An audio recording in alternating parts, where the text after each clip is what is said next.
Булган аймгийн Харьяат Монхооны Самбуу гэгчээр хүчин дээрэм танхайн хэрэгээр 3 удаа шоронд сууж нийтдээ 18 жилийн ялыг эдэлжээ.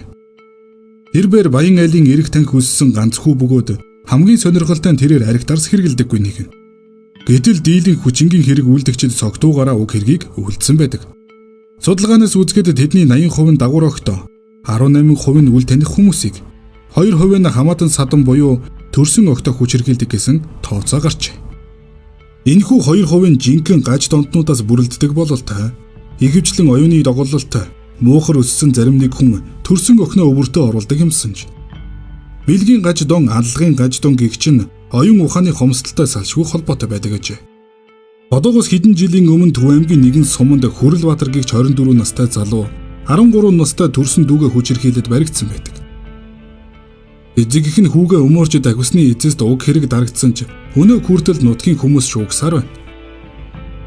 Хүрэлбаатар хар нялхаасаа сургууль соёл дамжаагүй, бичиг үсгийн боловсралгүй жаахан танхаад зантай нэгэн.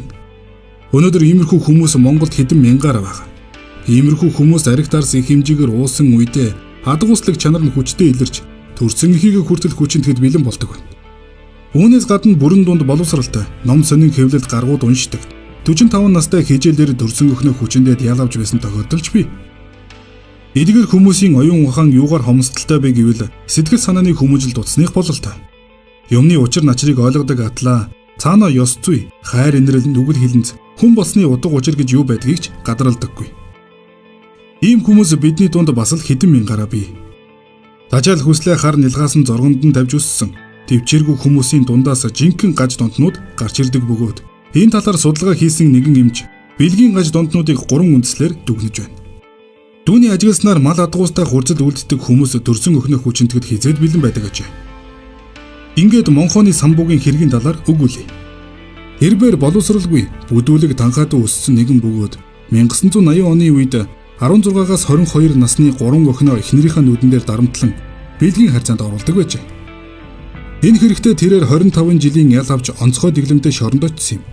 Тэрээр хамгийн анх эхнэрээ сумын эмнэлэгт хэвдэж байх үед том охиноо өөрийн эрхэндээ оруулсан байна.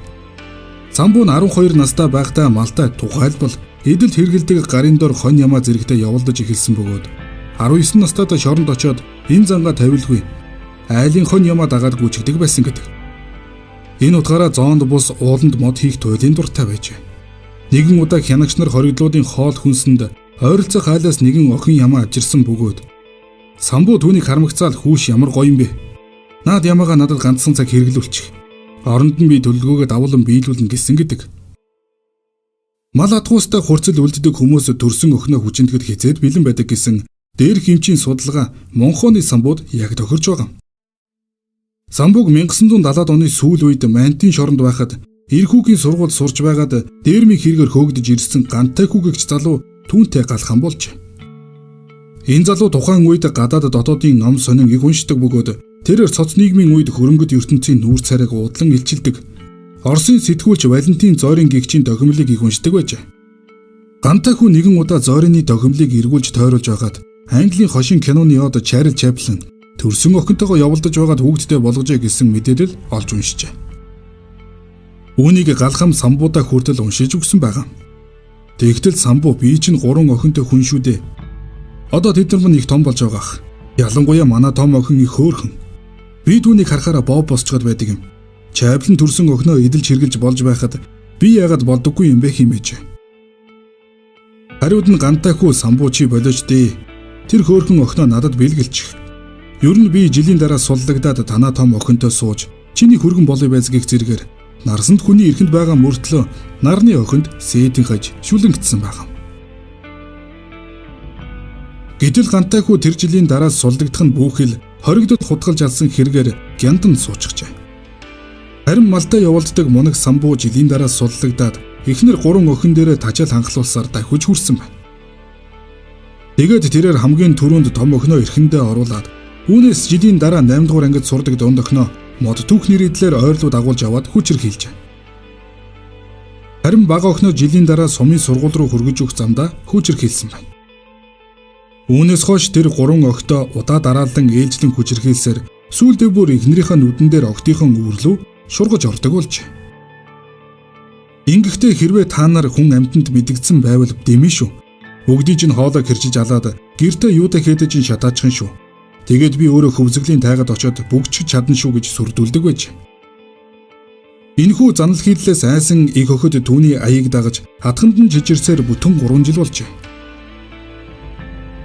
Нэгэн удаа зэрэгэлдээ суманд байдаг хамаатныдаа очисон баг охин нь би гэртээ харихгүй гэд уйлаад суучих.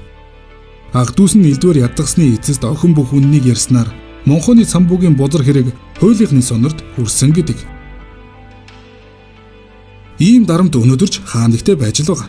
Гагцгүй бүх хэрэг явдал болоод өнгөрсөн хойно ариухан охид жирэмсэн болж мунаг эцэг шорон руу морилдог бижигдэг хууль үйлчилсээр 20 жилийн ял сонссон самбуу авдрантын хорход 11 жил хоригдоод дэглэн буурч майнтын чангад ирсэн боловч үлдсэн ялаа даалгүй хилэнцэд бие орчлонд орхиж.